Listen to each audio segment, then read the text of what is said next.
श्री गणेशाय नमः।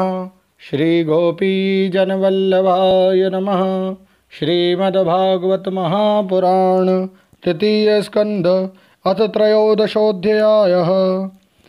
वाराह अवतार की कथा।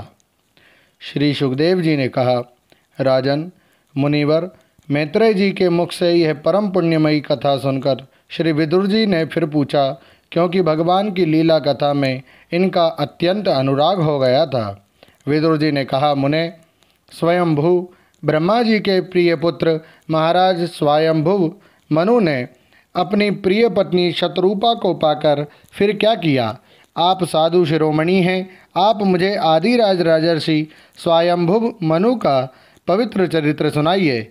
वे श्री विष्णु भगवान के शरणापन्न थे, इसीलिए उनका चरित्र सुनने में मेरी बहुत श्रद्धा है। जिनके हृदय में श्री मुकुंद के चरणारविंद विराजमान है, उन भक्तजनों के गुणों को श्रवण करना ही मनुष्यों के बहुत दिनों तक किए हुए शास्त्राभ्यास के श्रम का मुख्य फल है, ऐसा विद्वानों का श्रेष्ठ मत है। श्री सुखदेव जी कहते हैं, राजन, विदुर जी सहस्त्र शीर्षा भगवान श्री हरि के शरणाश्रित भक्त थे। उन्होंने जब विनयपूर्वक भगवान की कथा के लिए प्रेरणा की, तब मुनिवर मैत्रेय का रोम रोम खिल उठा। उन्होंने कहा, श्री मैत्रेय जी बोले, जब अपनी भार्या शतरूपा के साथ स्वयंभू मनु का जन्म हुआ, तब उन्होंने बड़ी नम्रता से हाथ जोड़कर श्री ब्रह्मा जी से कहा, भगवान, एकमात्र आप ही समस्त जीवों के जन्मदाता और जीविका प्रदान करने वाले पिता हैं। तथापि हम आपकी संतान ऐसा कौन सा कर्म करें जिससे आपकी सेवा बन सके? पूज्यपाद, हम आपको नमस्कार करते हैं। आप हमसे हो सकने योग्य किसी ऐसा कार्य के लिए हमें आज्ञा दीजिए जिससे इस लोक में हमारी सर्वत्र कीर्ति हो और परलोक में सद्गति प्राप्त हो सके। श्री ब्रह्मा जी ने कहा, तात पृथ्वीपते, तुम दोनों का कल्याण हो। मैं तुमसे बहुत प्रसन्न हूँ, क्योंकि तुमने निष्कपट भाव से मुझे आज्ञा दीजिए, यूँ कहकर मुझे आत्मसमर्पण किया है। वीर, पुत्रों को अपने पिता की इसी रूप में पूजा करनी चाहिए। उन्हें उचित है कि दूसरों के प्रति ईर्ष्या का भाव न रखकर जहाँ तक बने उनकी आज्ञा का आदरपूर्वक सावधानी से पालन करें। तुम अपनी इस भार्या से अपने ही समान गुणवती संतति उत्पन्न करके धर्मपूर्वक पृथ्वी का पालन करो और यज्ञों द्वारा श्रीहरि की आराधना करो। राजन, प्रजा पालन से मेरी बड़ी सेवा होगी और तुम्हें प्रजा का पालन करते देखकर भगवान श्रीहरि भी उससे प्रसन्न होंगे। जिन पर यज्ञमूर्ति जनार्दन भगवान प्रसन्न नहीं होते, उनका सारा श्रम व्यर्थ ही होता है, क्योंकि वे तो एक प्रकार से अपने आत्मा का ही अनादर करते हैं। मनु जी ने कहा, पाप का नाश करने वाले पिताजी, मैं आपकी आज्ञा का पालन अवश्य करूँगा, किंतु आप इस जगत में मेरे और मेरी भावी प्रजा के रहने के लिए स्थान बताइए। देव, सब जीवों का निवास स्थान पृथ्वी इस समय प्रलय के जल में डूबी हुई है। आप इस देवी के उद्धार का प्रयत्न कीजिए। श्री मैत्रेय जी ने कहा, पृथ्वी को इस प्रकार अथाह जल में डूबी देखकर ब्रह्मा जी बहुत देर तक मन में यह सोचते रहे कि इसे कैसे निकालूं। जिस समय मैं लोक रचना में लगा हुआ था, उस समय पृथ्वी जल में डूब जाने से रसातल को चली गई। हम लोग सृष्टि कार्य में नियुक्त हैं, अतः इसके लिए हमें क्या करना चाहिए?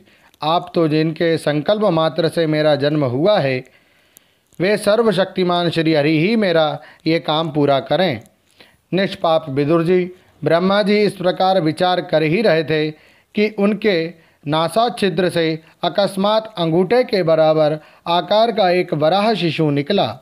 भारत, बड़े आश्चर्य की बात तो यही हुई कि आकाश में खड़ा हुआ वह वराह शिशु ब्रह्मा जी के देखते ही देखते बड़ा होकर क्षण भर में हाथी के बराबर हो गया। उस विशाल वराह मूर्ति को देखकर मरीचि आदि मुनिजन, सनकादि और स्वयंभू मनु के सहित श्री ब्रह्मा जी तरह तरह के विचार करने लगे। अहो, सूकर के रूप में आज ये कौन दिव्य प्राणी यहाँ प्रकट हुआ है? कैसा आश्चर्य है! ये अभी अभी मेरी नाक से निकला था। पहले तो ये अंगूठे के पोरुए के बराबर दिखाई देता था, किंतु एक क्षण में ही बड़ी भारी शिला के समान हो गया। अवश्य ही यज्ञमूर्ति भगवान हम लोगों के मन को मोहित कर रहे हैं। ब्रह्मा जी और उनके पुत्र इस प्रकार सोच ही रहे थे कि भगवान यज्ञ पुरुष पर्वताकार होकर गरजने लगे। सर्वशक्तिमान श्रीहरि ने अपनी गर्जना से दिशाओं को प्रतिध्वनित करके ब्रह्मा और श्रेष्ठ ब्राह्मणों को हर्ष से भर दिया। अपना खेद दूर करने वाली माया में बराह भगवान की घुरघुराहट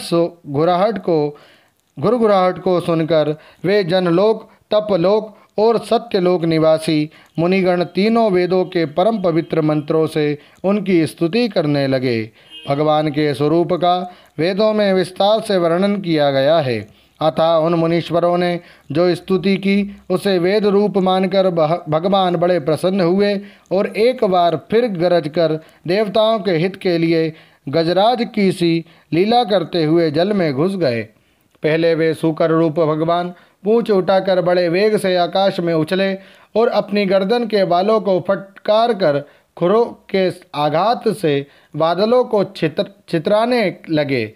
उनका शरीर बड़ा कठोर था, त्वचा पर कड़े कड़े बाल थे, दाढ़ें सफ़ेद थी और नेत्रों से तेज निकल रहा था। उस समय उनकी बड़ी शोभा हो रही थी।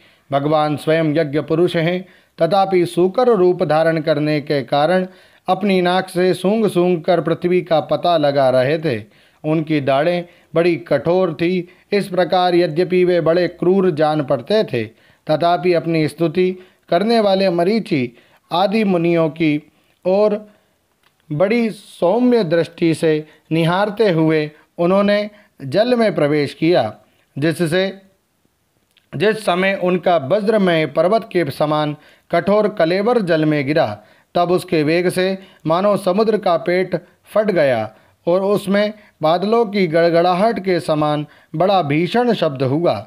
उस समय ऐसा जान पड़ता था मानो अपनी उत्ताल तरंग रूप भुजाओं को उठाकर वह बड़े आर्त स्वर से हे यज्ञेश्वर मेरी रक्षा करो, इस प्रकार पुकार रहा है। तब भगवान यज्ञमूर्ति अपने बाण के समान पैने खुरों से जल को चीरते हुए उस अपार जलराशि के उस पार पहुँचे। वहाँ रसातल में उन्होंने समस्त जीवों की आश्रयभूता पृथ्वी को देखा, जिसे कल्पांत में शयन करने के लिए उद्यत श्रीहरि ने स्वयं अपने ही उदर में लीन कर लिया था। फिर वे जल में डूबी हुई पृथ्वी को अपनी दाढ़ों पर लेकर रसातल से ऊपर आए। उस समय उनकी बड़ी शोभा हो रही थी। जल से बाहर आते समय उनके मार्ग में विघ्न डालने के लिए महापराक्रमी हिरण्याक्ष ने जल के भीतर ही उन पर गदा से आक्रमण किया। इससे उनका क्रोध चक्र के समान तीक्ष्ण हो गया और उन्होंने उसे लीला से ही इस प्रकार मार डाला जैसे सिंह हाथी को मार डालता है। उस समय उसके रक्त से थूथनी तथा कनपटी सन्न जाने के कारण वे ऐसे जान पड़ते थे मानो कोई गजराज लाल मिट्टी के टीले में टक्कर मारकर आया हो। तात जैसे गजराज अपने दांतों पर कमल पुष्प धारण कर ले, उसी प्रकार अपने सफ़ेद दांतों की नोक पर पृथ्वी को धारण कर जल से बाहर निकले हुए तमाल के समान नीलवर्ण वराह भगवान को देखकर ब्रह्मा मरीचि आदि को निश्चय हो गया कि ये भगवान ही है। तब वे हाथ जोड़कर वेद वाक्यों से उनकी स्तुति करने लगे। ऋषियों ने कहा, भगवान अजित आपकी जय हो, जय हो। यज्ञपते आप अपने वेद त्रयी रूप विग्रह को फटकार रहे हैं, आपको नमस्कार है।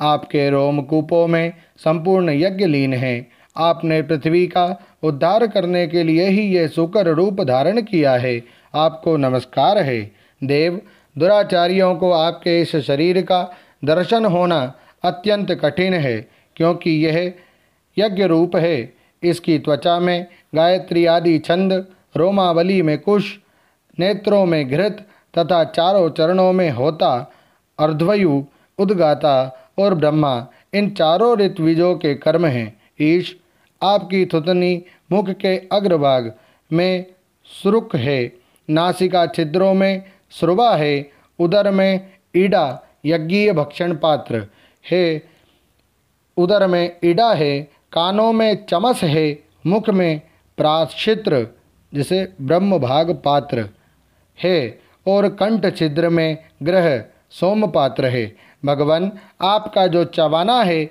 वही अग्निहोत्र है। बार बार अवतार लेना यज्ञ स्वरूप आपकी दीक्षणीय इष्टि है। गर्दन उपसद 3 इष्टियाँ हैं, दोनों दाढ़े प्रायणीय दीक्षा के बाद की इष्टि और उदयनीय यज्ञ समाप्ति की इष्टि है। जिह्वा प्रवर्ग प्रत्येक उपसद के पूर्व किया जाने वाला महावीर नामक कर्म है।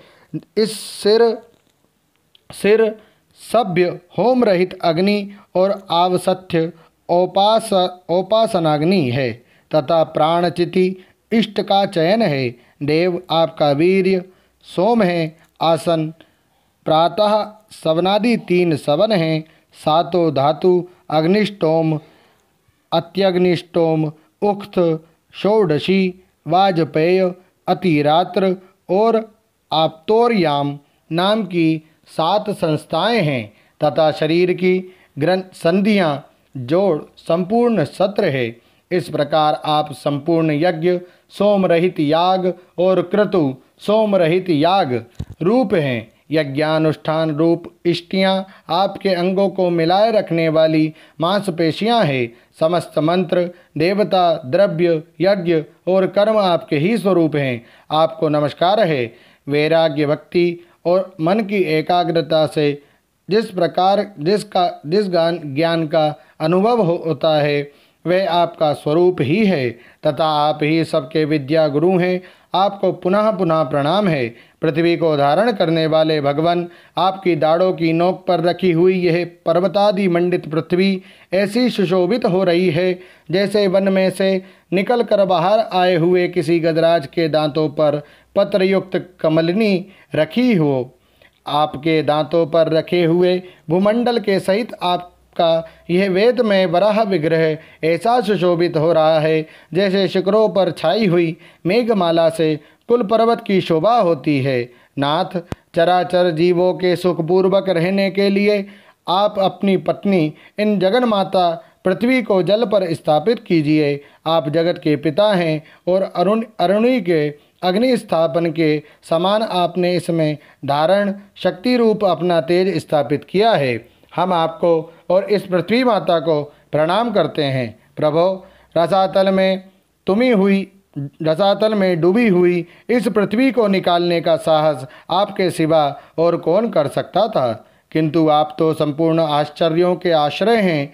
आपके लिए यह कोई आश्चर्य की बात नहीं है। आपने ही तो अपनी माया से इस अत्याश्चर्य में विश्व की रचना की है। अब आप अपने वेदमय विग्रह को हिलाते हैं तब हमारे ऊपर आपकी गर्दन के बालों से झरती हुई शीतल जल की बूंदें गिरती है। ईश, उनसे भीगकर हम जनलोक, तपलोक और सत्यलोक में रहने वाले मुनिजन सर्वथा पवित्र हो जाते हैं। जो पुरुष आपके कर्मों का पार पाना चाहते हैं अवश्य ही उसकी बुद्धि नष्ट हो गई है, क्योंकि आपके कर्मों का कोई पार ही नहीं है। आपकी ही योग माया के सत्वादि गुणों से ये सारा जगत मोहित हो रहा है। भगवान, आप इसका कल्याण कीजिए। श्री मैत्रेय जी कहते हैं, विदुर जी, उन ब्रह्मवादी मुनियों की इस प्रकार स्तुति करने पर सबकी रक्षा करने वाले वराह भगवान ने अपने खुरों से जल को स्तंभित कर उस पर पृथ्वी को स्थापित कर दिया। इस प्रकार रसातल से लीलापूर्वक लाई हुई पृथ्वी को जल पर रखकर वे विश्वक्सेन प्रजापति भगवान श्रीहरि अंतर्धान हो गए। विदुर जी, भगवान के लीला में चरित्र अत्यंत कीर्तनीय है और उनमें लगी हुई बुद्धि सब प्रकार के पाप तापों को दूर कर देती है। जो पुरुष उनकी इस मंगलमयी मंजुल कथा को भक्ति भाव से सुनता या सुनाता है उसके प्रति भक्त वत्सल भगवान अंतस्थल से बहुत शीघ्र प्रसन्न हो जाते हैं।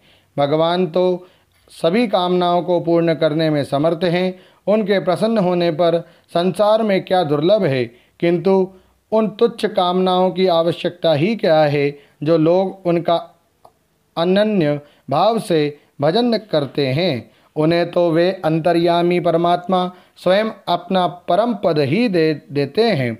अरे संसार में पशुओं को छोड़कर अपने पुरुषार्थ का सार जानने वाला ऐसा कौन पुरुष होगा जो आवागमन से छुड़ा देने वाली भगवान की प्राचीन कथाओं में से किसी भी अमृतमयी कथा का अपने कर्णपुटों से एक बार पान करके फिर उनकी ओर से मन हटा लेगा। ओम नमो भगवते वासुदेवाय। श्रीमद्भागवते महापुराणे पारमहंसायां संहितायां तृतीय स्कंदे वराह प्रादुर्भावानुवर्णने त्रयोदशोऽध्यायः। श्री राधा कृष्णार्पणमस्तु। हरे नमः हरे नमः हरे नमः। जय श्री कृष्ण।